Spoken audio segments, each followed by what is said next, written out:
Hello everyone. कल जो आपने पढ़ा था इलेक्ट्रोकेमिस्ट्री में, that is conductivity and resistivity. Resistivity, the resistance या electrical resistance of conductor having a length of 1 centimetre और 1 मीटर, मतलब unit length, and area of cross section that is 1 metre square और 1 सेंटीमीटर स्क्वायर, मतलब unit length and unit area. जो relation था R is directly proportional to the length and inversely proportional to cross sectional area, then R is equal to constant K into L by A, and therefore K is equal to K नहीं, resistivity के लिए it is rho, and therefore rho is equal to R into A upon L। Resistivity अगर A की value 1 metre square है, L की value 1 metre है, then rho is equal to R। मतलब क्या है? कंडक्टर रेजिस्टिविटी का it is also resistance of conductor having length of 1 meter square and area length of 1 meter and area of cross section is 1 meter square। ये एक relation हुआ था कल। Second, conductance and conductivity. अब conductivity reciprocal of resistance is called as the conductance. तो conductivity के लिए जो बताया था, कंडक्टिव कंडक्टेंस एंड रेजिस्टेंस का रिलेशन इनवर्स है। Therefore conductance of solution is या conductance of conductor is directly proportional to उल्टा उसका area of cross sectional और inversely proportional to length। Then G is equal to constant K, and this K is called as conductivity A upon L। मतलब K is equal to G into ये इधर आएगा तो L upon A। फिर से definition क्या रहेगी? L की वैल्यू 1, A की वैल्यू 1 मीटर स्क्वायर 1 मीटर, मतलब K is equal to conductivity is the conductance of solution having 1 metre length and 1 metre square cross sectional area, या conductance of conductor having conductance of conductor having length of 1 metre and area of cross section is 1 metre square, या conductance of unit cube of material. कोई भी material हो, अगर वो conductor है, उसका volume कितना होना चाहिए? यूनिट क्यूब, मतलब 1 मीटर क्यूब या 1 सेंटीमीटर क्यूब। तो सीधा सीधा कंडक्टिविटी का मतलब है कोई भी अगर सॉल्यूशन है तो वो सॉल्यूशन का वॉल्यूम कितना होना चाहिए? 1 मीटर क्यूब। जो सॉल्यूशन का वॉल्यूम रहेगा उसके वजह से जो भी कंडक्टेंस रहेगा that is called as conductivity. अब दोनों का relationship between resistivity and conductivity. अब ये इसमें से आप कंपैरिजन कर सकते हैं।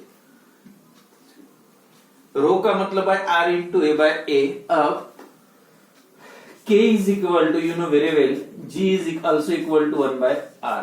G का मतलब क्या? Reciprocal of conductance is equal to reciprocal of resistance is equal to conductance into L upon A।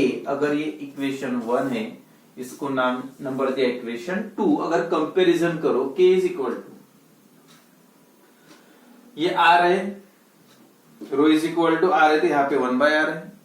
यहाँ पे A by L है, तो यहाँ पे देखोगे L by A, तो उसका मतलब क्या? दोनों का रिलेशन क्या है? तो आप K इज इक्वल टू, इसी का मतलब अगर ये यहाँ पे पुट करना है तो क्या लिखना पड़ेगा? 1 by rho, and therefore from equation 1 and 2 K is equal to 1 by rho. हो गया क्लियर?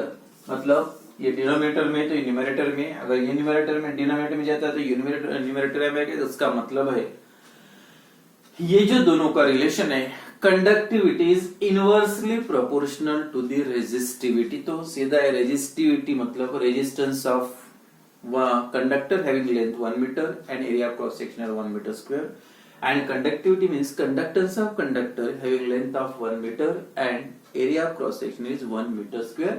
1 meter बोलो 1 सेंटीमीटर, बस यूनिटी होना चाहिए, यूनिट होना चाहिए, मतलब 1 ही होना चाहिए. तो याद रखो, तो ये था कंडक्टिविटी एंड रेजिस्टिविटी दोनों की डेफिनेशन, और साथ में यूनिट भी इंपॉर्टेंट है. And then next important topic है, that is molar conductivity.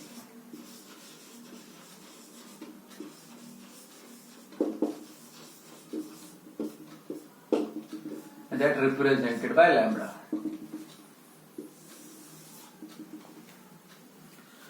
To compare the conductivity of electrolytic conductivity का यूज करके, यानी अलग अलग सॉल्यूशन की कंडक्टिविटी आपको कंपेयर करना है. दो सॉल्यूशन दिए, एक एसिटिक एसिड दिया, दूसरा HCl दिया, तो कौन से सॉल्यूशन की, कौन से इलेक्ट्रोलाइट की कंडक्टिविटी ज्यादा या कम है, कंपैरिजन करना है. तो आप डायरेक्ट नहीं बता सकते. जैसे आपने एक बीकर में ये सॉल्यूशन दिया, आपको पता है ज्यादा कंडक्शन के लिए आयन ज्यादा होना. जो सॉल्यूशन में ज्यादा आयंस रहेंगे, कोई भी सॉल्यूशन हो, पॉजिटिव और नेगेटिव, जितने आयंस रहेंगे उतना सॉल्यूशन में से करंट ज्यादा फ्लो होगा. Low conductivity totally depends on concentration of ions, या बोल सकते हैं नंबर ऑफ आयंस. तो जो भी सॉल्यूशन रहेगा कंडक्टिविटी के लिए, तो कितना होना चाहिए, 1 सेंटीमीटर क्यूब सॉल्यूशन ले सकते हैं, 1 यूनिट क्यूब होना चाहिए, या 1 मीटर क्यूब सॉल्यूशन. तो इतने सॉल्यूशन में आयंस कितने प्रेजेंट है, तो जिसमें ज्यादा आयंस रहेंगे, ज्यादा आयंस जिसमें रहेगी उसमें कंडक्शन ज्यादा होगा, ज्यादा करंट फ्लो होगा, मतलब उसकी कंडक्टिविटी की वैल्यू ज्यादा होगा, कंडक्टेंस ज्यादा रहेगा.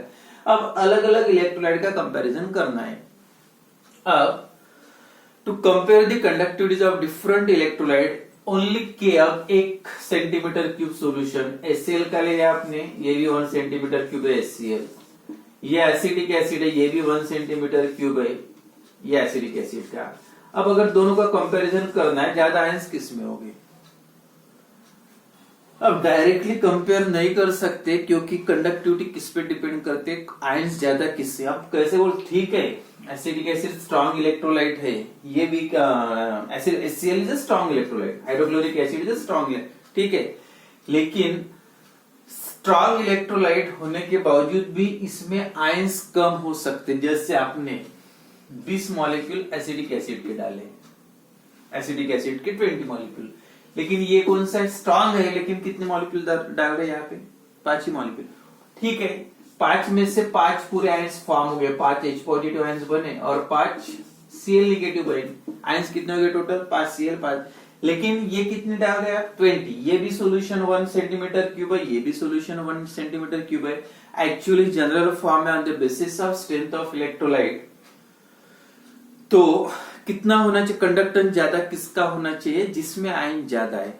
आयंस किसके ज्यादा रहेंगे, जो स्ट्रॉन्ग इलेक्ट्रोलाइट है या जिसमें आयन ज्यादा है. तो आयंस के लिए ठीक है, आपको इतना पता है HCl स्ट्रॉन्ग एसिड है तो ज्यादा आयंस बनाता है, लेकिन ये भी इंपॉर्टेंट है, ज्यादा आयंस बनाता है वो ठीक है, लेकिन आप डिसॉल्व कितना कर रहे हैं वो भी इंपॉर्टेंट है.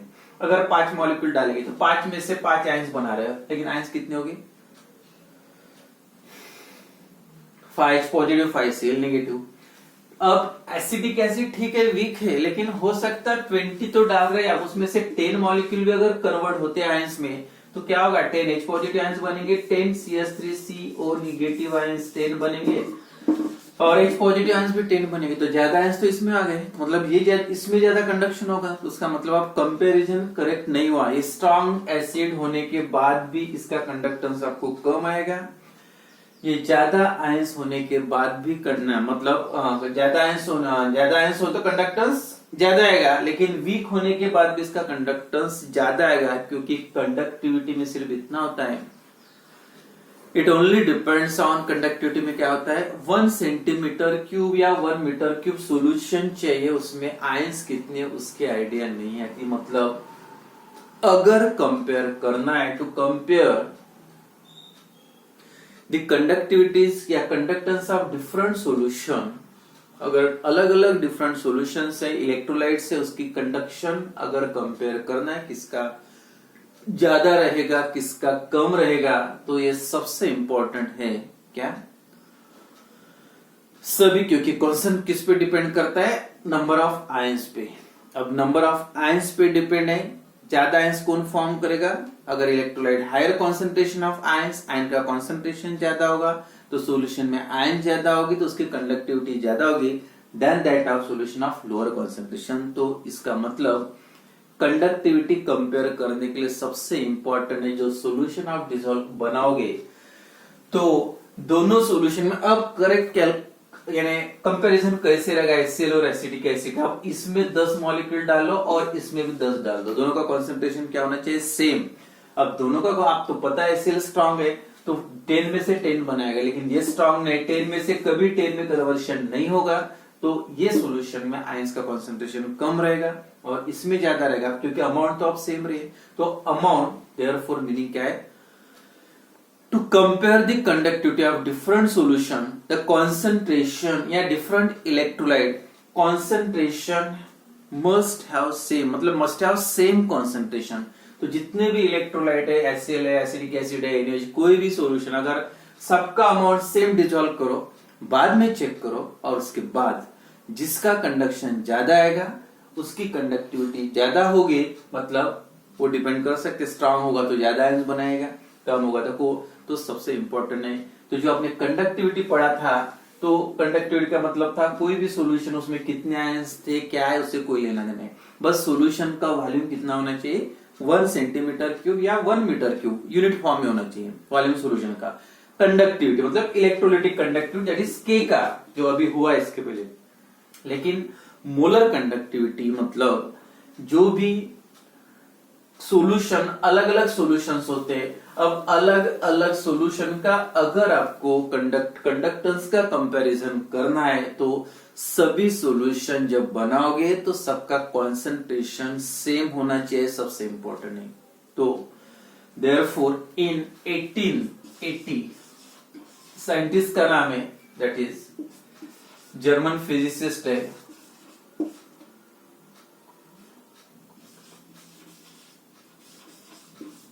कोलरेश, साइंटिस्ट का नाम है, introduce the term, that term is called as conductivity नहीं, आप यहां पे जोड़ना है molar conductivity and it is denoted by lambda, lambda से डिनोट करना है और नाम यहाँ पे चेंज, क्या फर्क है देखो के एंड लैम्बडा में, के का मतलब कोई भी अमाउंट क्या कितने भी आयंस हो कोई लेना देना है, सिर्फ वो सॉल्यूशन का वॉल्यूम कितना होना चाहिए 1 मीटर क्यूब या 1 सेंटीमीटर, उसका जो भी कंडक्टेंस आएगा that is called as a conductivity, electrolytic conductivity not lambda.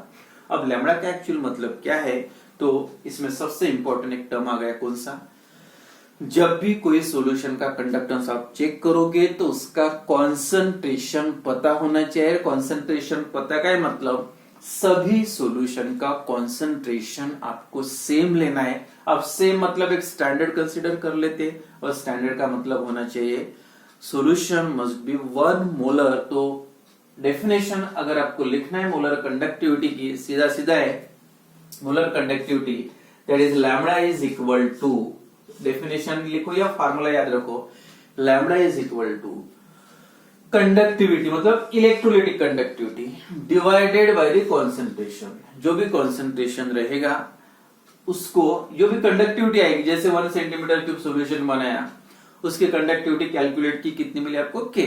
अब मोलर कंडक्टिविटी निकालना है तो आप क्या करोगे, जो भी जैसे 2 मोल्स डाले होगे 2 मोल्स डिसॉल्व किए होगे तो 2 डिवाइड 2 से करो दैट गिव्स द, अब 2 से आंसर कब आएगा, जब कॉन्सेंट्रेशन इतना लिया था पता नहीं था कितना, तब कंडक्टिविटी कितनी आई थी के आई थी फिक्स वन में। अब आपको निकालना पड़ेगा जब कॉन्सेंट्रेशन 1 लोगे, सॉल्यूशन का कॉन्सेंट्रेशन 1 मोलर रहेगा तब कंडक्टिविटी की वैल्यू क्या आएगी, मतलब क्या आ गया फार्मूला के बाय सी, और के बाय सी कितना निकाल रहे हैं 1 मोल का। तो जो डेफिनेशन है बहुत ही सिंपल है, मोलर कंडक्टिविटी कॉन्सेंट्रेशन टर्म यहाँ पे आना चाहिए तो सीधा सीधा है जो भी कंडक्टिविटी आएगी उसको किससे डिवाइड करना है, कॉन्सेंट्रेशन से। तो सीधा सीधा डेफिनेशन लिख सकते हैं, डेफिनेशन इंपॉर्टेंट है, यूनिट भी पूछते हैं। और definition molar conductivity is, it is the electrolytic conductivity is divided by, electrolytic conductivity is divided by molar it's molar concentration, मतलब जिस सॉल्यूशन का निकलना उसका कॉन्सेंट्रेशन से डिवाइड करना है, electrolytic conductivity divided by molar concentration of that solution, that electrolyte is called, yeah, it is a ratio of, ये भी लिख सकते हैं, it is a ratio of electrolytic conductivity to the molar concentration of electrolyte. Ratio of electrolytic conductivity to the molar concentration of electrolyte, ये definition लिखो. और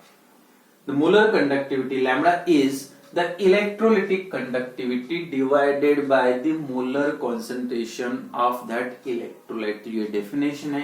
उसके बाद सेकंड आता है, अगर यूनिट पूछा what is molar conductivity and give its unit, जो 2 मार्क का अगर क्वेश्चन आता है तो यूनिट के लिए सीधा है, के का यूनिट क्या है, के का यूनिट लिखना है तो के का क्या है यूनिट, एक तो सीमेन आर पर होम, सीमेन पर मीटर, जो यूनिट के लिए देखो ये के का अगर यूनिट लिखना है, जैसे के इज इक्वल टू क्या था, जी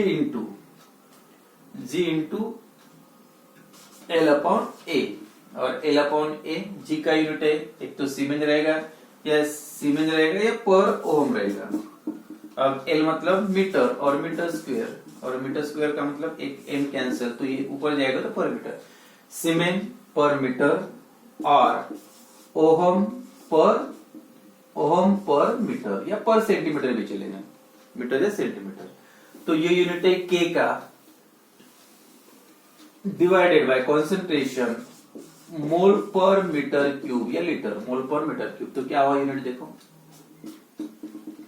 the unit of molar conductivity is, के का यूनिट ये, या उसकी जगह पे पर ओम भी लिख सकते हैं, के का ऐसा यूनिट ये, सी का मोल पर मीटर क्यूब, तो यहां पे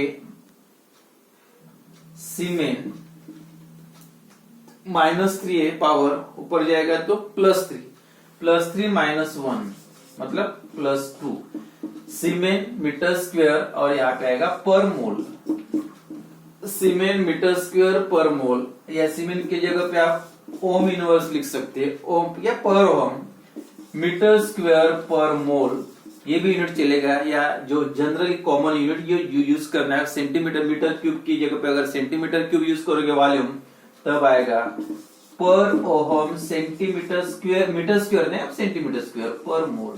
तो ये यूनिट, ये फार्मूला याद रखे तो आप यूनिट याद रख सकते हैं.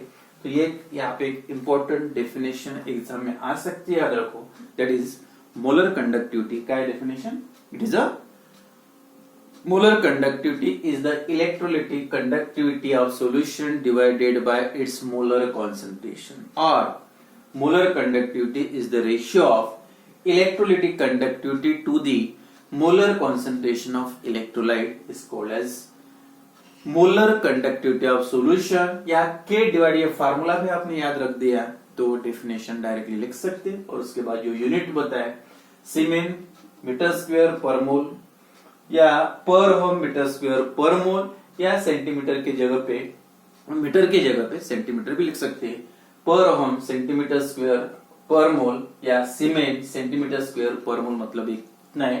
तो डेफिनेशन और यूनिट एंड सिग्निफिकेंस, ये तो मैंने बता दिया, एक्चुअली सीधा डिवाइडेड फार्मूला याद रख सकते हैं, लेकिन एक्चुअल मतलब क्या है, how to understand the significance of molar conductivity. Second point,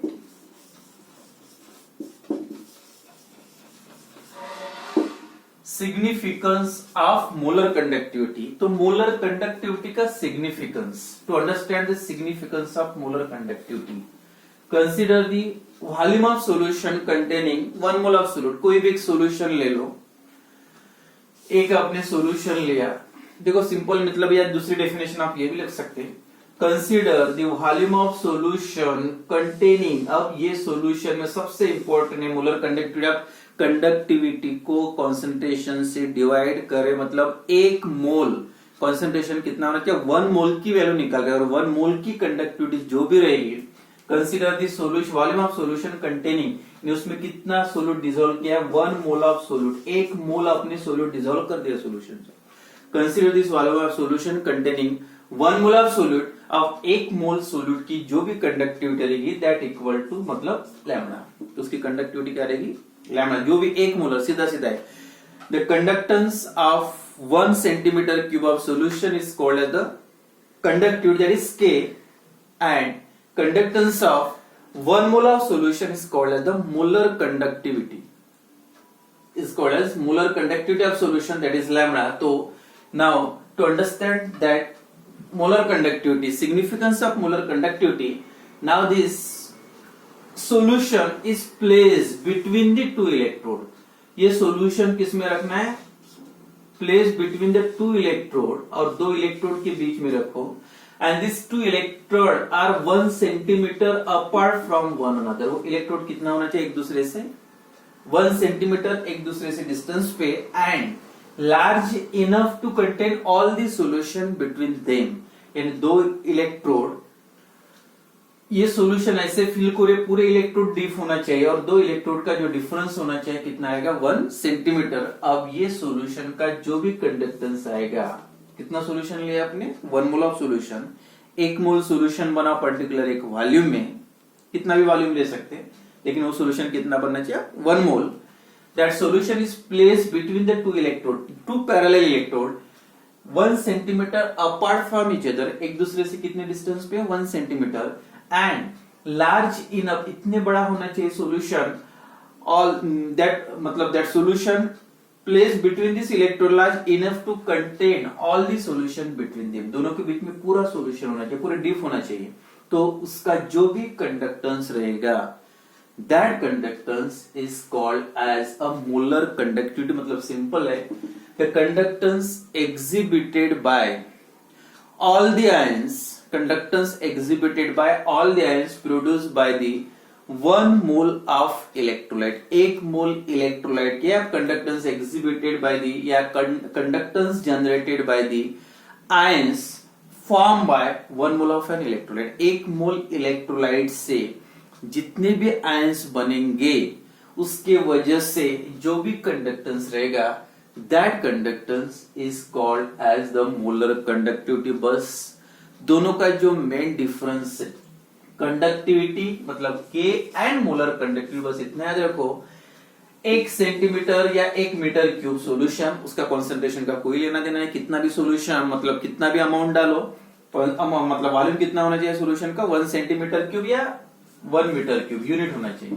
that is a conductivity. लेकिन और इसके लिए क्या है? ये 1 सेंटीमीटर क्यूब का कोई ले रहा है, वॉल्यूम कितना भी ले लो, लेकिन जब सॉल्यूशन बनाओगे तो उसका concentration that should be 1 mole. Concentration कितना है? 1 मोलर सॉल्यूशन की जो भी इलेक्ट्रोलाइट आप डिसॉल्व करोगे 1 मोल होगा. तो उसकी वजह से जो भी आयंस प्रेजेंट रहेंगे, उसकी वजह से जो भी conductivity, that is called as a molar conductivity. तो ये थर्ड डेफिनेशन आप ये भी लिख सकते हैं. तो 1 मोल सॉल्यूशन की conductivity that is molar conductivity, और 1 सेंटीमीटर क्यूब की कंडक्टिविटी जो रहेगी दैट इज द कंडक्टिविटी के. तो दोनों का जो